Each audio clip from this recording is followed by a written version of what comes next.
जय हिंद। देखिए, आज हम पढ़ने जा रहे हैं उत्सर्जन तंत्र के बारे में।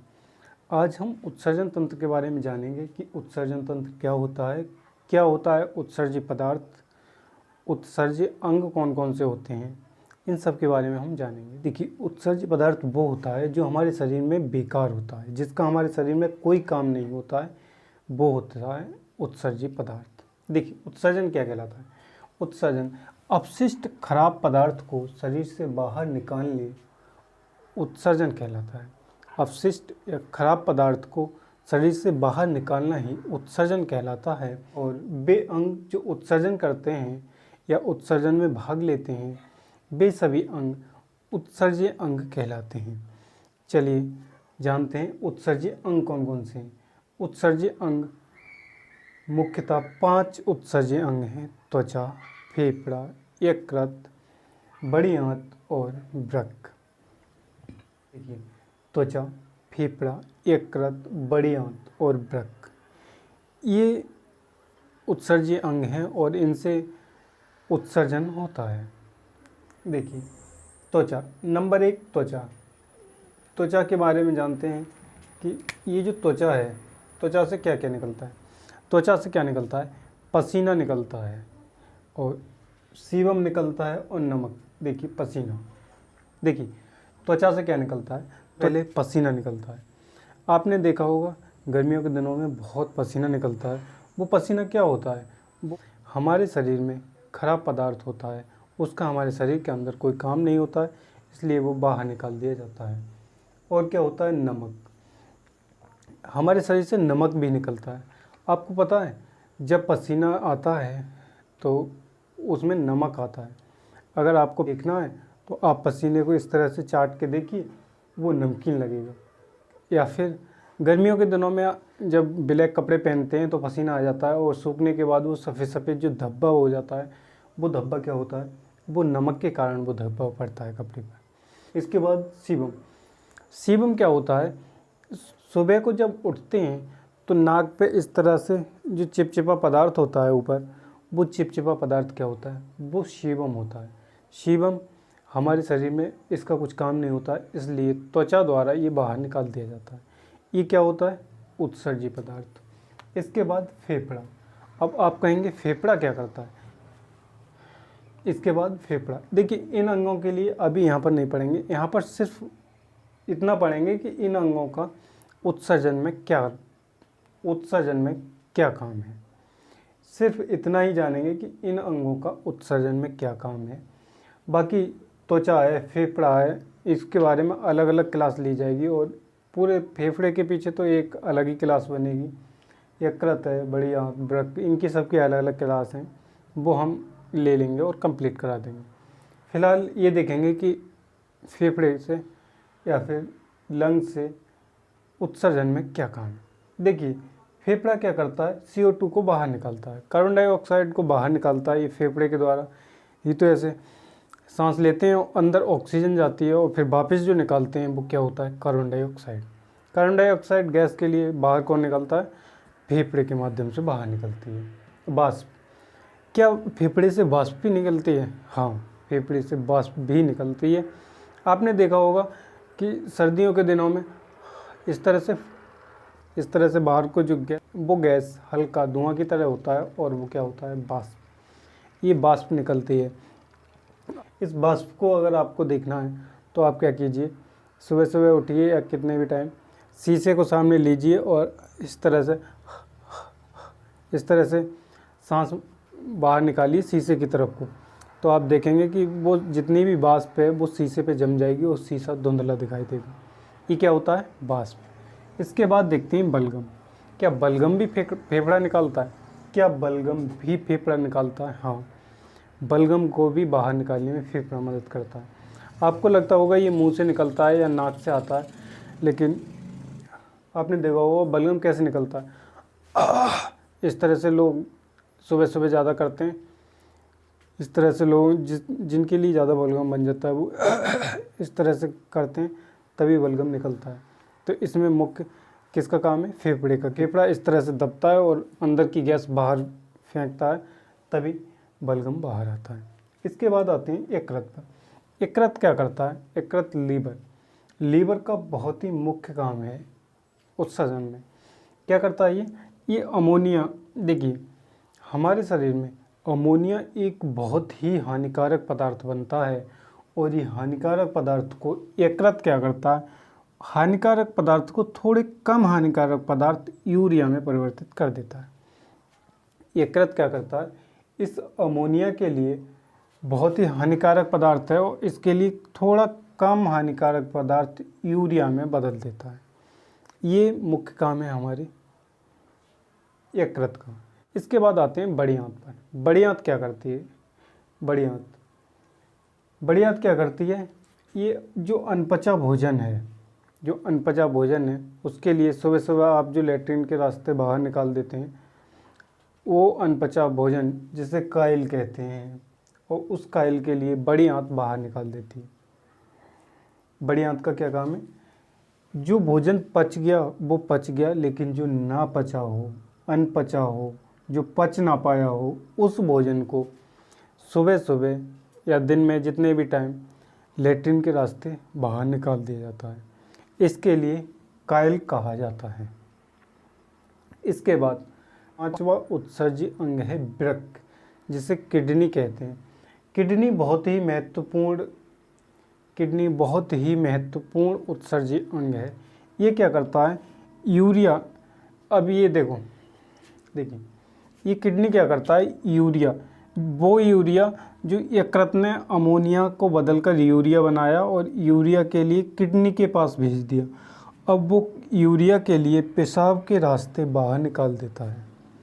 यूरिया को पेशाब के रास्ते बाहर निकाल देता है। देखिए ये यूरिया जो अमोनिया से यूरिया बना है, वो यूरिया 4-5 घंटे के अंदर फिर से अमोनिया बन जाता है।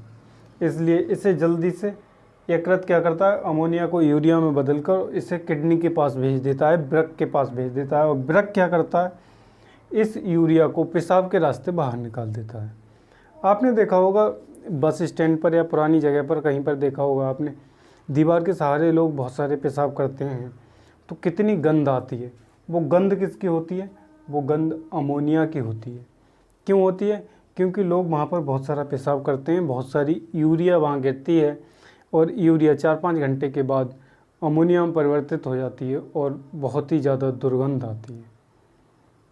इसका एक स्क्रीनशॉट ले लीजिए, इसके बाद आगे बढ़ेंगे। अब देखिए ये है किडनी के बारे में जान लेते हैं। अब देखिए ये किडनी का चित्र है और किडनी के बारे में इस चित्र के माध्यम से समझते हैं। देखिए किडनी की संख्या कितनी होती है? 2। ये किडनी कैसे होती हैं? किडनी सेम के बीज की तरह होती हैं। आपने देखा होगा, सेम खाई होगी, सेम के बीज की तरह होती हैं किडनी। और मनुष्य में कितनी किडनी होती हैं? मनुष्य में 2 किडनी होती हैं। देखिए ये किडनी कौन सी जगह होती हैं? ये किडनी हमारे शरीर में, ये रिब्स हैं, पसलियों के पीछे ये पसलियाँ स्पाइनल कॉर्ड से जुड़ी होती हैं और स्पाइनल कॉर्ड के आगे थोड़ी इस जगह ये होती हैं किडनियों की संख्या 2 होती है। देखिए किडनी के ऊपर क्या होता है? किडनी के ऊपर एक झिल्ली होती है जिसका नाम है पेरिटोनियम झिल्ली। देखिए ये जो आवरण है, ये जो एक झिल्ली है, ये बाहर इसको कहते हैं पेरिटोनियम झिल्ली। ये पेरिटोनियम झिल्ली किडनी के ऊपर परत चढ़ी हुई होती है। ये क्या है? ये है नेफ्रॉन। क्या है ये? वृक्काणु से मिलकर ये किडनी बनी हुई है। और ये है क्या? किडनी। ये है रीनल कॉर्टेक्स जिसे कहते हैं बाहरी भाग। किडनी का जो बाहरी भाग है उसे रीनल कॉर्टेक्स कहते हैं और किडनी का जो आंतरिक भाग है उसे रीनल मेडुला कहते हैं। रीनल मेडुला और रीनल कॉर्टेक्स के लिए याद रखिएगा, अंदर के भाग को रीनल मेडुला और बाहरी भाग को रीनल कॉर्टेक्स कहते हैं। किडनी, वृक्क, जिसके लिए गुर्दा भी बोलते हैं, ये गुर्दा देखिए इसका काम क्या है? इसका काम है रक्त को छानना। देखिए किडनी का मुख्य काम है रक्त को छानना। लेकिन रक्त का शुद्धिकरण फेफड़े में होता है। शुद्धिकरण किसे कहते हैं? रक्त में ऑक्सीजन का मिलना शुद्धिकरण होता है। और ऑक्सीजन कहाँ मिलती है? हमारे फेफड़ों में रक्त में ऑक्सीजन मिलती है। तो शुद्धिकरण कहाँ होगा? फेफड़ों में। लेकिन रक्त को छानता कौन है? किडनी। किडनी का काम है रक्त को छानना, जो हानिकारक पदार्थ है उसे छानकर पेशाब के रास्ते बाहर निकाल देना और प्योर ब्लड के लिए आगे भेज देना। इसके बाद ये पेशाब का निर्माण करता है। किडनी में पेशाब का निर्माण होता है। किडनी में क्या होता है? जो हानिकारक पदार्थ होते हैं, जो ब्लड में हानिकारक पदार्थ होते हैं, वो किडनी छान लेता है और उसके लिए एब्जॉर्ब करके मूत्र नलिका के द्वारा मूत्राशय में भेज देता है। और मूत्राशय से धीरे धीरे ये निकाल दिया जाता है, मूत्राशय में भेज दिया जाता है। अब देखिए इस किडनी में एक काम क्या होता है? जहर का निष्क्रिय। कई बार क्वेश्चन ये पूछ लिया जाता है कि जहर देकर मारे गए व्यक्ति के लिए किस तरह से मारे गए व्यक्ति के लिए कैसे पहचाना जाता है? तो लोग डायरेक्ट ही ये ऑप्शन लगा देते हैं किडनी, जबकि सच ये है कि इस किडनी में जहर को निष्क्रिय करने की ताकत होती है। अगर थोड़ा बहुत जहर होता है तो ये किडनी उसे ख़त्म कर देती है। लेकिन जहर देकर मारे गए व्यक्ति के लिए अगर पहचानने के लिए हमारा लीवर काम करता है। संख्या, किडनी की संख्या 2 है, 2 किडनियाँ और भार है 140 ग्राम। अलग अलग व्यक्ति में अलग अलग भार होता है, किसी में कम, किसी में थोड़ा ज़्यादा। झिल्ली, इस किडनी के ऊपर एक झिल्ली है जिसका नाम है पेरिटोनियम झिल्ली। ये नाम याद रखिएगा, इस झिल्ली का नाम है पेरिटोनियम झिल्ली। अब देखिए बाहरी भाग इसके लिए कहते हैं रीनल कॉर्टेक्स और अंदर के भाग के लिए कहते हैं रीनल मेडुला। बाहर के भाग के लिए रीनल कॉर्टेक्स और अंदर के भाग के लिए रीनल मेडुला कहते हैं। इकाई क्या है? यूनिट क्या है? किडनी की यूनिट है नेफ्रॉन। इसकी इकाई नेफ्रॉन है या वृक्काणु। बहुत सारे वृक्काणुओं से मिलकर किडनी बनी हुई है। और आगे जानते हैं, इसका स्क्रीनशॉट ले सकते हैं आप। अब जानते हैं पेशाब के बारे में। पेशाब क्या होता है? देखिए पेशाब में क्या होता है कि पेशाब में 95% जल होता है। पेशाब में जो पानी की मात्रा होती है, वो पानी की मात्रा कितनी होती है? वो पानी की मात्रा होती है 95%। और यूरिया की मात्रा कितनी होती है? यूरिया की मात्रा होती है 2%।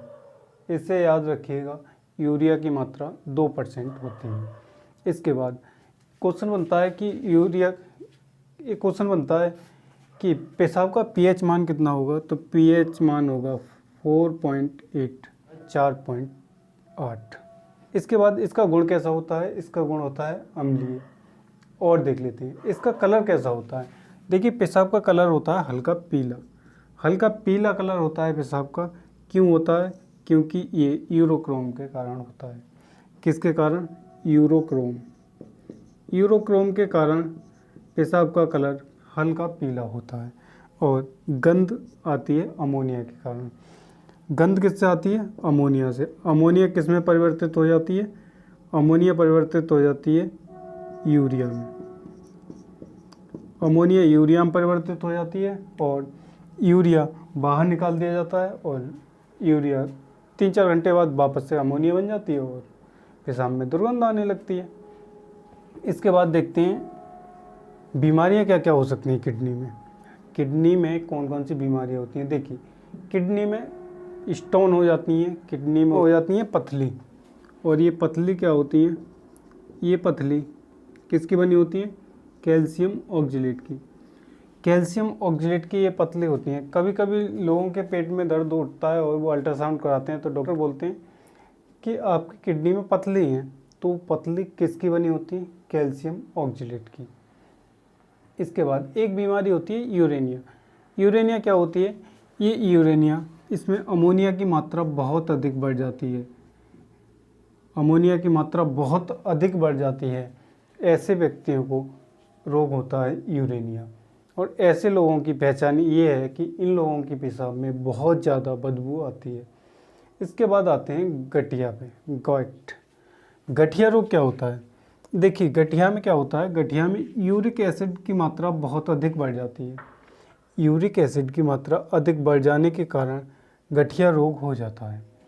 देखिए, यूरिक एसिड, हमारे जो जोड़ हैं इनमें साइनोवियल द्रव भरा हुआ है,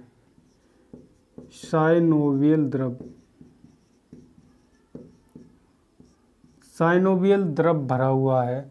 और इस साइनोवियल द्रव में जब यूरिक एसिड की परतें आके जम जाती हैं, फिर यहाँ पर क्या होता है, ये जो भी जोड़ हैं इन जोड़ों में यूरिक एसिड की मात्रा आकर बहुत ज़्यादा एकत्रित हो जाती है और ज़्यादा हो जाती है, तो जोड़ों में दर्द होने लगता है और ये रोग कहलाता है गठिया।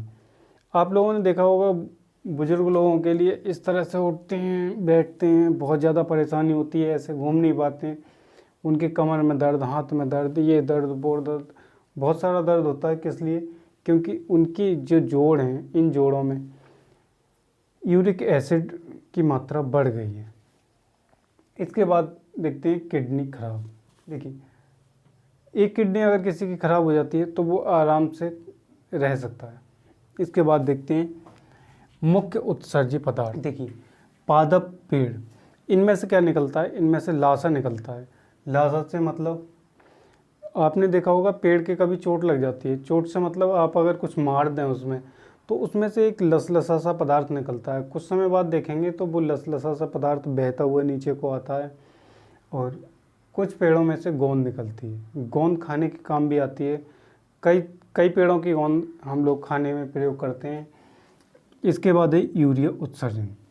यूरिया उत्सर्जन स्तनधारी और मानव और पशु जो भी स्तनधारी हैं उनमें सब में यूरिया का उत्सर्जन होता है। यूरिया निकालते हैं हम।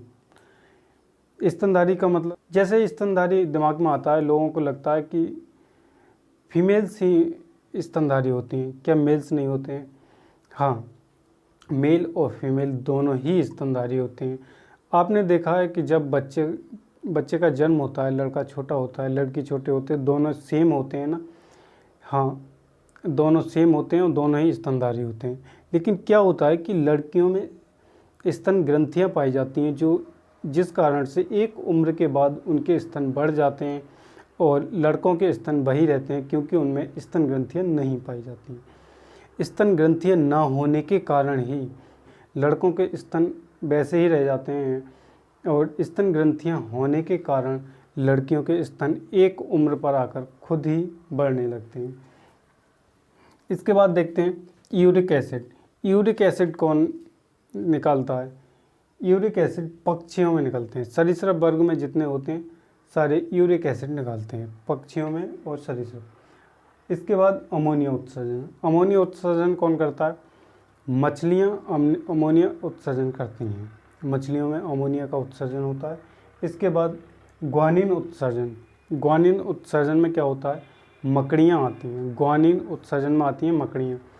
आपने देखा होगा मकड़ी के लिए अगर कितने भी ऊपर से मकड़ी के लिए अचानक से गिरा दो, लेकिन वो आराम से ही अपना जाला बनाते हुए आएगी, क्योंकि वो किसका उत्सर्जन करती है? वो ग्वानिन का उत्सर्जन करती है। वो अपना उसी ग्वानिन से मार्ग बनाते हुए चलती है और उसी से अपनी रक्षा के लिए अपना एक कवर बना लेती है, जिस कवर में वो आराम से रह सकती है। ये हुआ हमारा किडनी के बारे में। देखिए, सबसे पहले आते हैं नेफ्रॉन।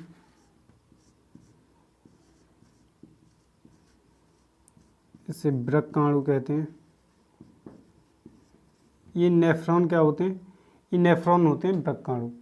इन वृक्काणुओं से पेशाब कहाँ जाती है? इनसे जाती है किडनी में या गुर्दा में कहें, या किडनी में कहें। नेफ्रॉन से आती है गुर्दे में, किडनी में। किडनी के बाद वृक्काणु से गुर्दा में पहुंचती है, गुर्दे में, किडनी में। किडनी के बाद ये पेशाब मूत्र नलिका में जाती है।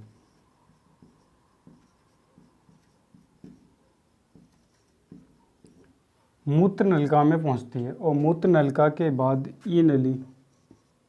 मूत्र नलिका के बाद ये पेशाब मूत्राशय में जाती है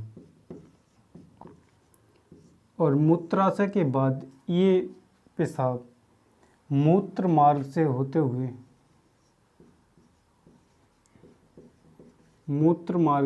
हुए ये पेशाब निकाल दी जाती है। देखिए पेशाब का रास्ता क्या होता है। पेशाब का रास्ता नेफ्रॉन वृक्काणु में आती है, उसके बाद गुर्दा किडनी में पहुंचती है, उसके बाद मूत्र नलिका में पहुंचती है, मूत्र नलिका से मूत्राशय में एकत्रित हो जाती है और एकत्रित होने के बाद समय समय पर मूत्र मार्ग के द्वारा इसे निकाल दिया जाता है। देखिए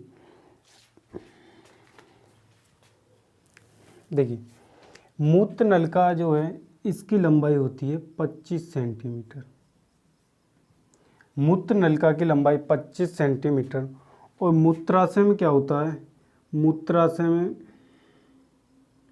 मूत्राशय में मेल में और फीमेल में मेल की कैपेसिटी होती है 800 ml और फीमेल की कैपेसिटी होती है 500 ml। इतनी पेशाब मूत्राशय में इकट्ठी हो सकती है। मूत्राशय में मेल की 800 ml और फीमेल की 500 ml मूत्राशय में पेशाब इकट्ठी हो सकती है। मूत्राशय में मेल में 800 ml और फीमेल का 500 ml यूरिन पेशाब मूत्राशय में एकत्रित हो सकता है। देखिए याद रखिए, मेल में 800 ml और फीमेल का 500 ml यूरिन पेशाब मूत्राशय में एकत्रित हो सकता है। और इसके बाद देखते हैं, देखिए हमारी इच्छा कब जागृत होती है कि हमें पेशाब कर लेनी चाहिए। हमारी इच्छा ये इसमें से देखिए 150 से 200 ml 150 से 200 ml जैसे ही यूरिन इकट्ठी होती है, जैसे ही यूरिन 150 से 200 ml इकट्ठा होती है, हमारे लिए हल्के हल्के अंदर से भावना आने लगी हमें यूरिन पास करने जाना चाहिए। इसके बाद देखते हैं मूत्र मार्ग। मूत्र मार्ग के लिए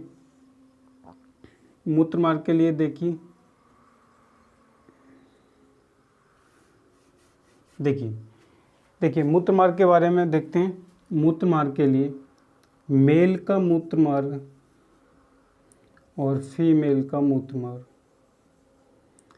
मेल का मूत्र मार्ग 10 सेंटीमीटर का तथा फीमेल का मूत्र मार्ग 2.5 सेंटीमीटर का होता है।